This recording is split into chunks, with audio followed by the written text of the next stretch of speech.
I'm going to be looking at a Moves magazine in my collection. This is Moves number 85 from January and February of 1996. The cover article is on the Antietam campaign, which is a game by Decision Games. And it just happens to be that I am the writer of the article here. It's basically an analysis of the game. It's not overly complex. It's a fairly simple game, but it gives you something to think about. And then I have a replay in here of South Mountain. And even though I submitted fairly detailed, counters, setups, and whatever for the replay, what they did is they took the map and they put dots on there that represent the units. So it's not great, But that's it. And this is the game right here, Antietam campaign. It is a very simple system. This right here is what the maps look like. They were a little bit cartoonish, but you've got like Turner's Gap from South Mountain right there, and Fox's Gap with the star right there. So, simple enough game. I enjoyed it. I kept it in my collection, but probably part of the reason is because I wrote an article, a few articles on it. But I do in this article cover the command control system, which is pretty basic. Combat tactics, reorganization, victory conditions, and strategy. And then I have a subheading on battlefield terrain and how night turns work. So that's pretty much what you get with this article, plus, a replay that kind of gives you an idea of the flow of the game. I believe I played it solitaire, playing both sides. Then we have an article here called Cemetery Hill, and this is regarding the blue-gray system, and I think this is actually looking at the reprint that Decision Games did on the blue-gray 1 system. So the writer here, Doug Bergmeister, does a rules analysis, terrain analysis, pretty much on the Cemetery Hill scenario. This would be the Gettysburg scenario in this game. So it's about a 3-page article. We get another replay here on the 30 Years' War. So this was from S&T number 173, and it had one of those cartoonish maps. I mean, they were hard to get by, but I mean they worked well enough. But you have a replay of the second scenario that comes in that magazine, and it's the Swedish War, 1630 to 1634. It's a very broad brush system that Miranda used there. And then he provided another scenario here, scenario 4, the Danish War from 1625 to 1629. And then scenario 5, put another one in here on the French War from 1635 to 1648. So it expands like what Moves magazine typically like to do.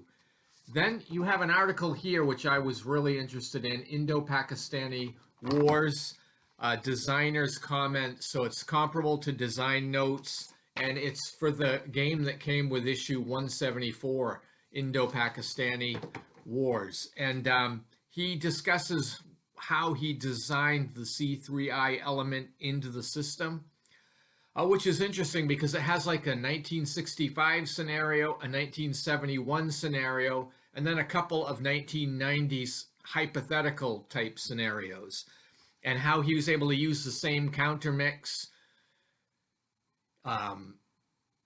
in all of those, that broad stretch from 65 to 90, and is interesting how he went about doing that.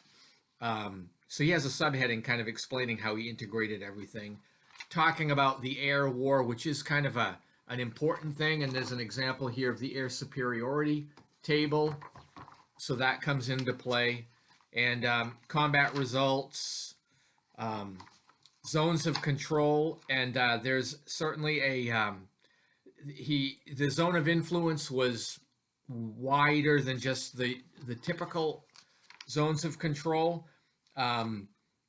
I think that you need to actually hold the hexes. He didn't allow you to just hold it with another unit.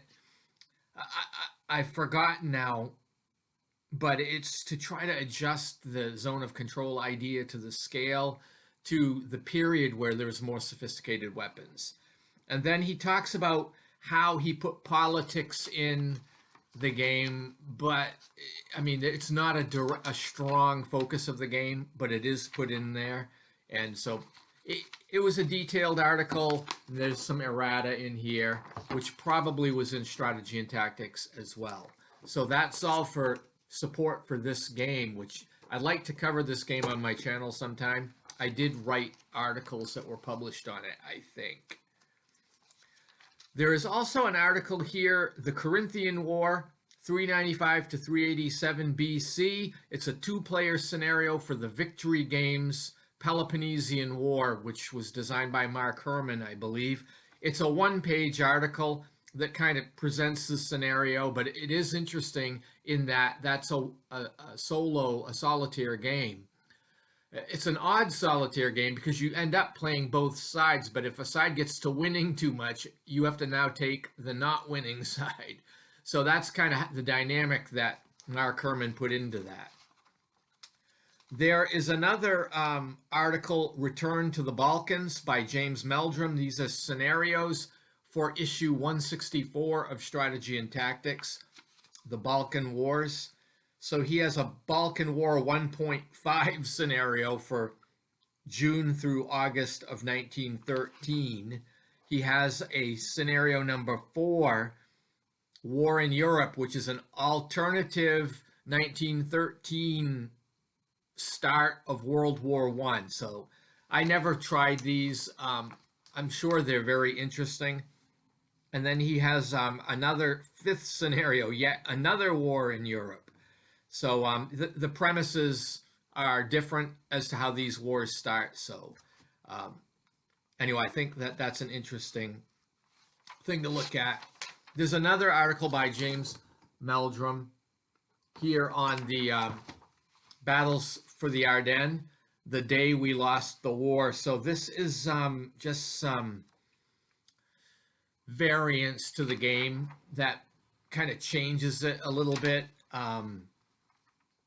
Most of it is like improving the quality of units or leadership or morale and things like that. They're minor adjustments to fiddle around with in the game. And then he has another article, More Missions for TAC Air.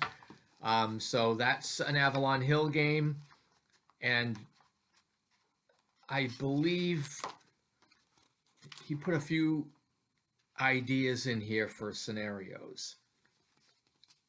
So anyway, that's what you get in this issue number 85 of Moves Magazine.